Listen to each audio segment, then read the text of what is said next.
দেখো, ডিম দিয়ে একটা নতুন রেসিপি বানাচ্ছি। আশা করি সবার ভালো লাগবে। ডিমগুলো সিদ্ধ করে নিয়ে কিছুটা রসুন, যে যেমন খায় স্বাদ মতো রসুন নিয়ে থেতো করে নিতে হবে। কুচিয়েও দেওয়া যায়। আমি একটা আলু কুচিয়ে নিলাম। খাবার ভাতের সঙ্গে একটু আলুটা হলে ভালোই লাগে। হলুদ গুঁড়ো, লঙ্কার গুঁড়ো, যে যেমন ঝাল খায়। কাঁচা লঙ্কা বাটাও দেওয়া যায়।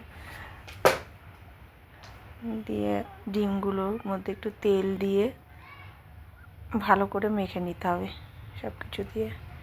ধনেপাতা কুচো, কলা পাতায় এটা হবে ডিম পাতুরি বলে।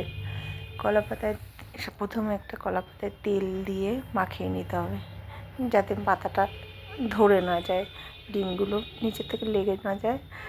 তেল দিয়ে নিলে ভালো হয়, উল্টাতে সুবিধা হবে। ডিমগুলো একে একে দিয়ে পাতায় সুন্দর করে সাজিয়ে দিলাম।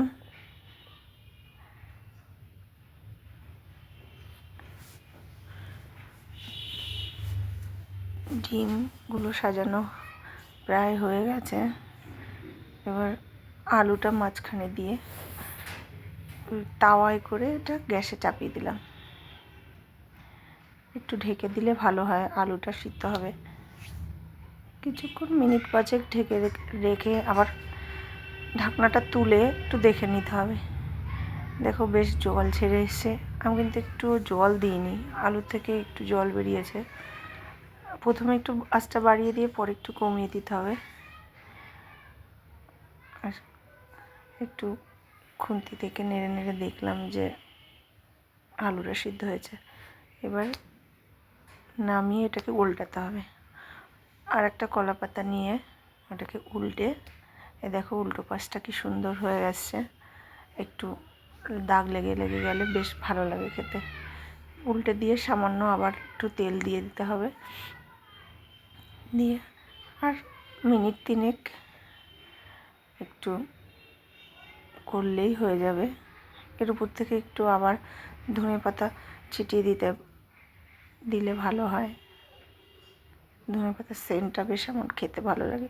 এটা না দিলেও হয়, আমি একটু দিয়েই দিলাম।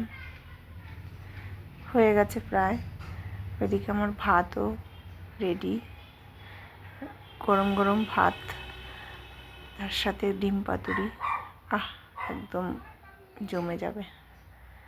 ভাত রেডি, ছেলেকে নামিয়ে খেতে দিলাম। এই ডিমের পাতুরি আমার ছেলে মেয়ে দুজনেই খুব ভালোবাসে খেতে।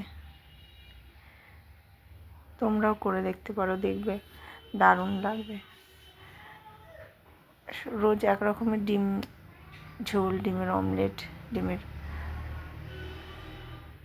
কারি, এসব একঘেয়েমি থেকে